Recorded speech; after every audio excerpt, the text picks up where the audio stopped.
بخیر بابا.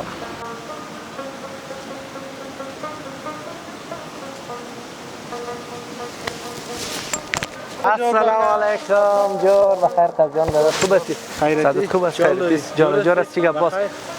کجا بودی بخیر؟ والا بچه شام تو برامون تو قوردیم. والا همت که می یک رقم ده قوردیم که نکو پرسم. بابا بریم خیلی چکر. بریم یک چکر می. رفتیم. بریم.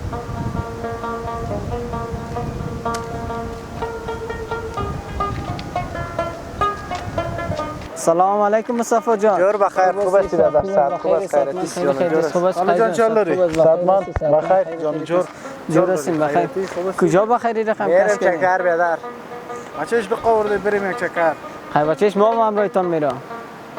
بریم نفر 1000 میرسه دیگه. والا مشکل نیست. خیلی صبر کنیم. من میرم تا خانه پس میام. صحیح است؟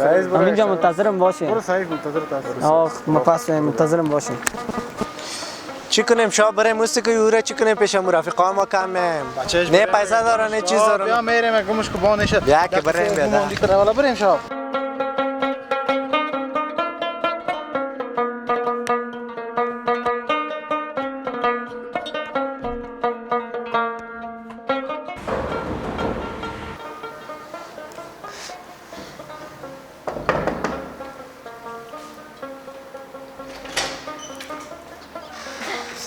سلام مرجان. جان بخیر. جور است بخیر هستی؟ خوبه ساله. شکر بخیر بالا باشی. دیر وقت شده بود ندیده بود. حالا ما هم ندیده بود. تا اومدم یک کم کارم بند بود پیشت. این مصطفی و قیس چکر رفتن. گفتم اگه واسکت میدادی که ما میرفتم امروزشان. سبقه سرت لا. زنده باشی لالا. خیر بینی. خیر بینی لالا. دیگه چیزا کار داری؟ بخیر و سلامت. خیر بینی از باشی زنده باشی. خیر بینی. خداحافظ.